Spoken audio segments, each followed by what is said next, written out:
My story begins pleasantly enough in the railroad station at Geneva, Switzerland. A young man bids goodbye to his family, a happy family, and to his fiancée as he leaves for the University of Ingolstadt. Make us proud of you, Victor. If you're to be a doctor, then be the best. I'll try, Father. Farewell. Remember, our love goes with you. Goodbye, Mother. And you, William, my dear brother. As for you, Elizabeth, my dearest... I know. Words can't express our feelings for each other. I'll be looking forward to your vacations. And someday... Yes, someday we'll be man and wife. Hurry, my son. The train is leaving. Goodbye. Goodbye, everyone. Goodbye, Victor. Goodbye, my dear. On the train, the young Frankenstein met up with his boyhood friend, Henry Clerval, who was on his way to another university beyond Ingolstadt. I wish our destinations were the same, Victor. I do too, Henry. But then I've never excelled at mathematics as you have. And I've had no feeling for medicine. But let's never lose contact with each other. Never. I promise. As their friendship was bonded, neither young man had the slightest suspicion of the terrible events destined for them.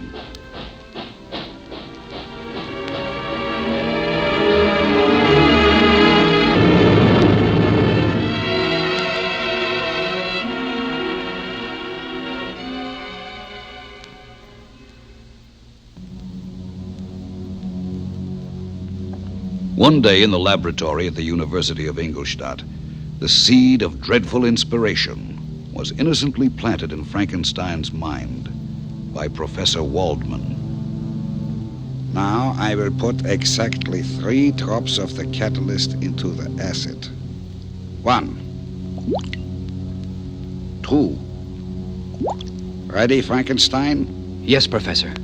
And the final drop. 3. Observe the reaction of the acid to the catalyst. My dear Frankenstein, you are seeing one of the basic elements of life itself. It's astounding. It's promising at any rate. Who knows? Perhaps next year, perhaps 100 years from now, man will have discovered the other elements which create life. And then he will be able to manufacture creatures in his own image which will do whatever he demands of them. That night, Victor Frankenstein made the first entry into what was to become the account of a man damned by his own creation. As Professor Waldman spoke, I felt as if my soul were grappling with a palpable enemy. And now, my mind is filled with one thought, one conception, one purpose. So much has been done, but more, far more, will I achieve. I shall go beyond these experiments. I will explore unknown powers and unfold the deepest mysteries of creation.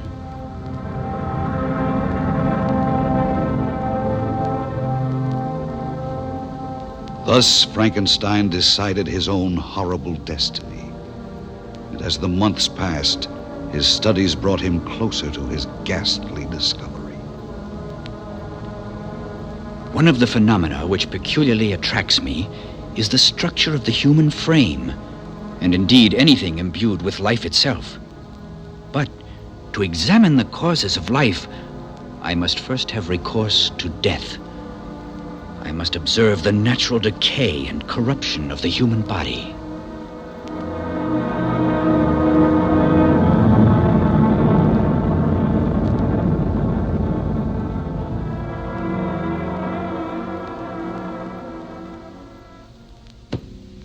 It was shortly after midnight, and there was no moon when Frankenstein, bent upon the most morbid research, opened his first grave. There. I've cleared the earth from around the coffin lid. According to the headstone, it's been here almost 3 years. First, I'll light this candle. And now, with this crowbar, we shall see what we shall see. Oh, no. What's that?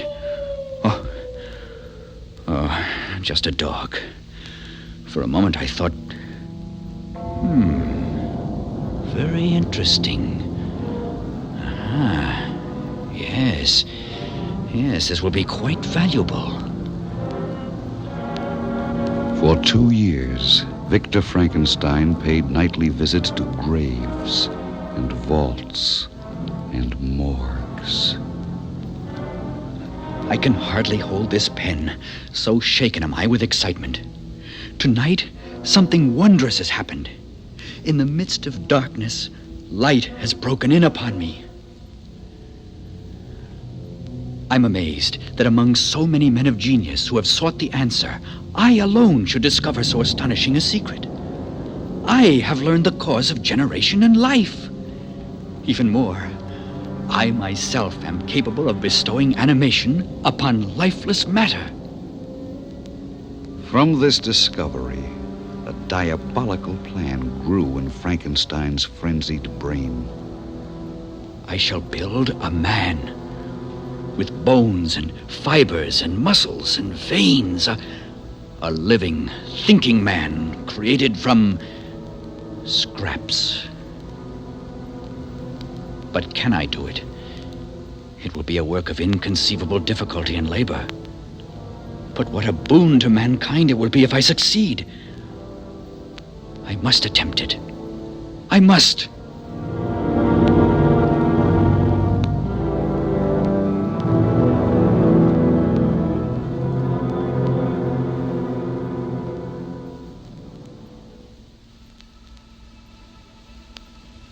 When he was ready to begin his monumental task, Frankenstein converted the top floor of a deserted house into a secret laboratory.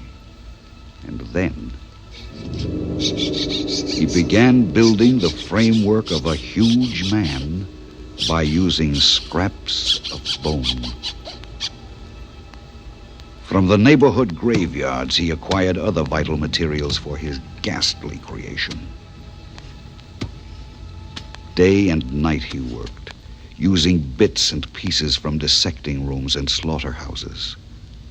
The summer passed, and he was so intent on his horrible work that he no longer wrote to his family or to his fiancée Elizabeth or to his dear friend Henry Clerval. He even failed to acknowledge the death of his mother.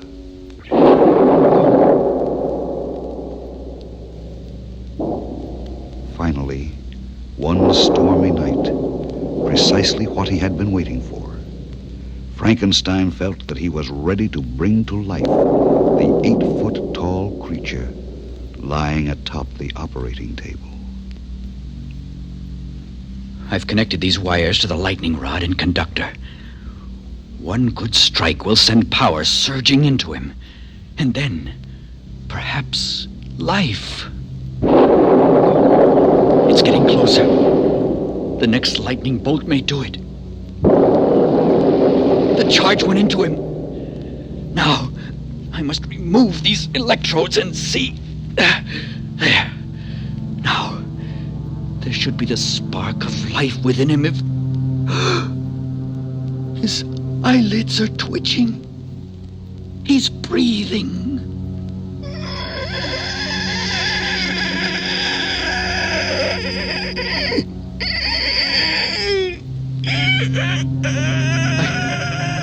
I've succeeded in creating life, but I had envisioned a large, well-proportioned, pleasantly featured man, and what have I here? His sickly skin barely covers those arteries and muscles I worked on so long. His eyes, such a watery pale yellow. And his lips, they're black, like something horribly rotted and shriveled.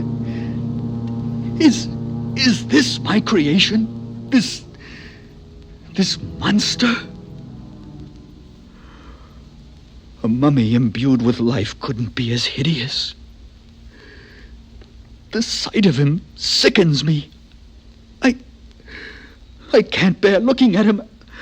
I've got to get out of here.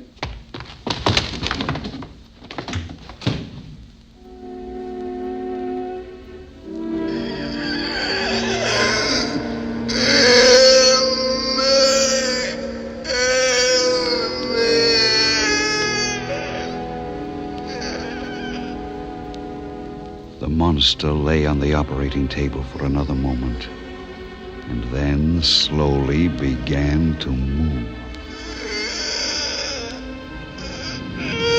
Then it got to its feet.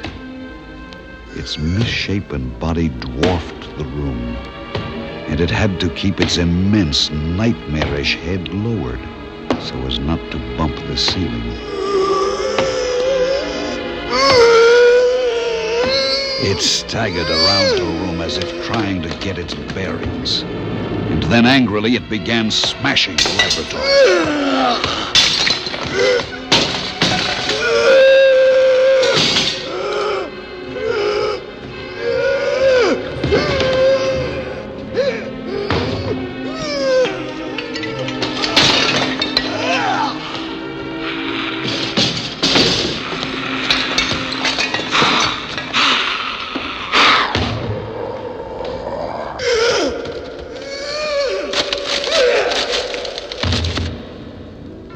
Huge monster in the shape of a grotesque human, put together with scraps from the dead and imbued with life by Dr. Frankenstein, had escaped.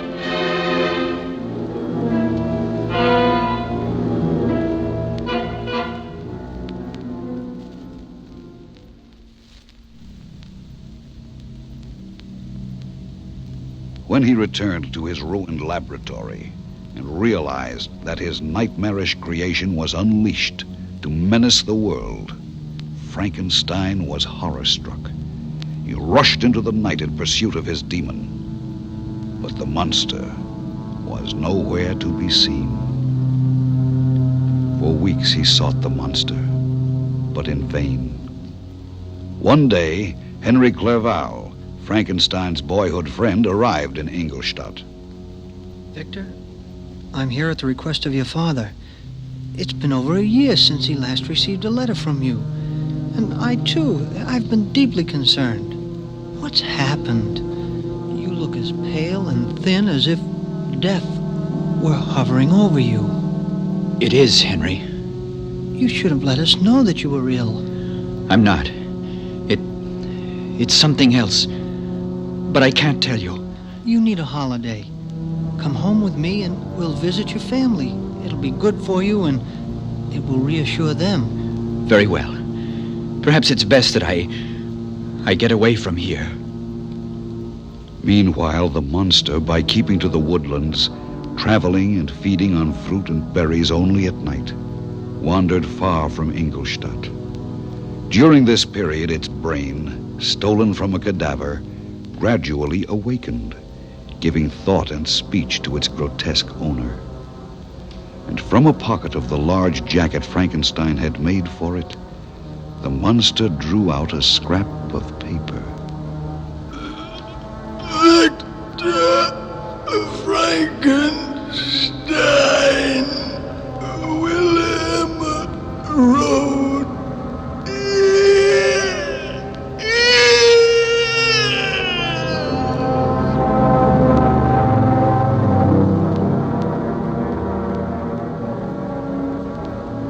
The monster who had been wandering aimlessly had a destination. And within a few days it reached the cozy Frankenstein cottage. Inside the Frankenstein cottage, William and his father and Elizabeth, who had stopped by for a visit and was entertaining them, sat around a comfortably warm fire, unaware of the hideous face peering in at them through the window. Outside, the monster, cold and hungry, decided to seek comfort from the loved ones of its creator.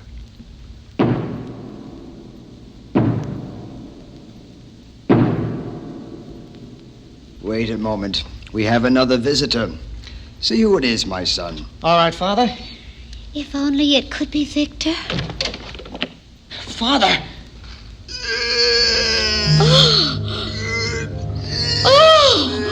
No, don't come in. Get out. Father, Elizabeth, I'll try to hold the monster off. Run for your life. Come, William, come. No, stay on. I can't hold it. My throat is choking me.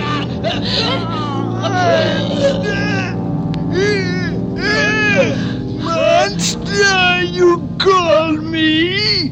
There is only one to blame for that. He who created me, Victor Frankenstein.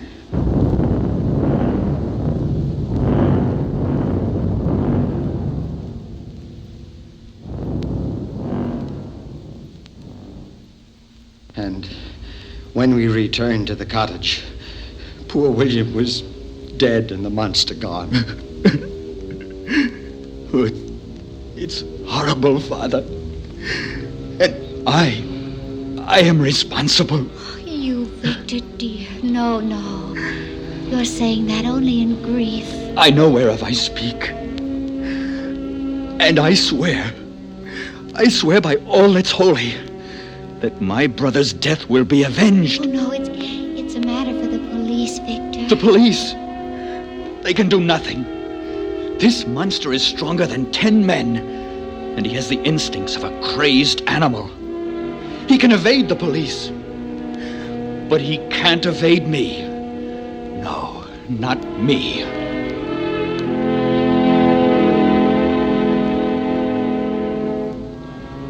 Night after grief-stricken night, Victor Frankenstein searched the countryside for the monster, but to no avail.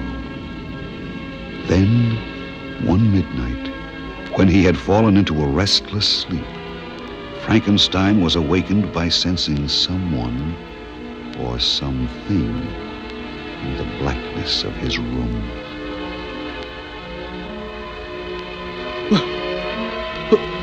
Who's there? Who is it? It's I, Master. You! You made me hideous so that nowhere will I ever find love. You made me miserable beyond relief. You've meddled enough with divine power. Now you shall suffer for the rest of your mortal life for what you've done to me. What do you mean? Exactly that. You shall never know another moment's happiness. Goodbye, dear Master.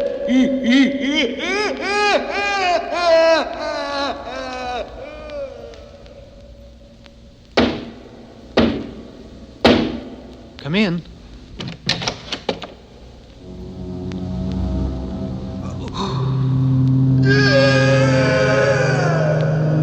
Henry Clavell. Yes? No! Take your hand from my throat!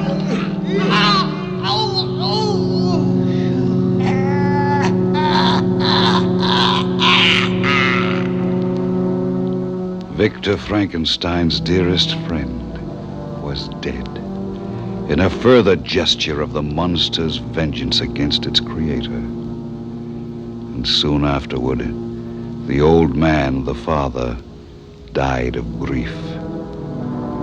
Gone. All gone. Everyone close and dear to me. But you're not alone, my poor Victor. And I feel certain there is some measure of happiness awaiting us. Set a date for our wedding. Make it soon, dearest. Very well. Oh, Victor. Perhaps if we're together, I can better protect you from that fiend.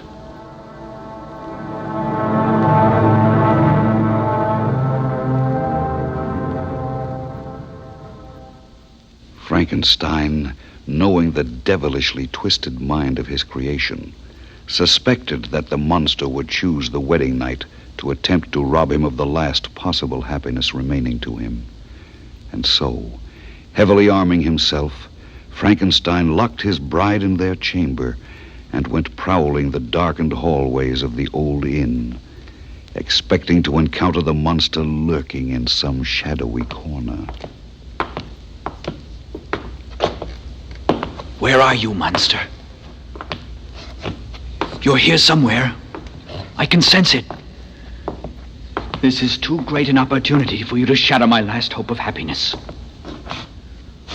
Where are you? I'm ready for you. Is it you? Oh, a cat.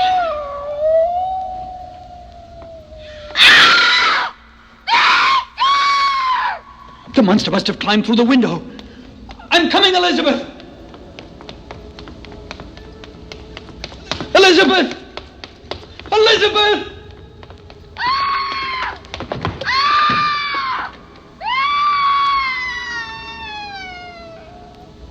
Elizabeth! Oh, no! Elizabeth's broken body lay upon the bed, and the draperies swayed wildly in the breeze from the open window.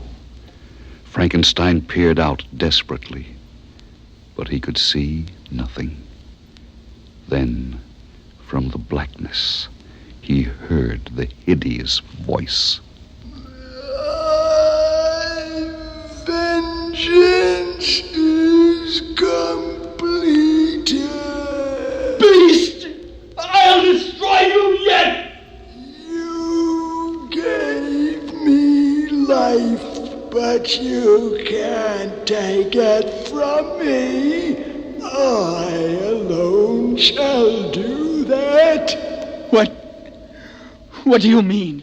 On the mountainside, I've prepared a funeral pyre. This miserable frame I myself condemn to ashes. I'll no longer feel the agonies which consume me. I'll be free of suffering, but your suffering has just begun. Farewell, my master.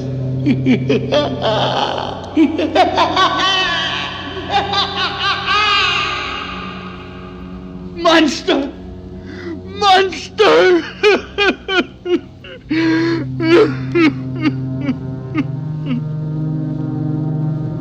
A short while later, a huge fire was seen just below the peak of the nearby mountain. Frankenstein, grieving beside the body of his dead bride, watched it numbly until the last flame had flickered and died. Then, slowly, he raised his pistol to his head. Frankenstein and the monster were both dead.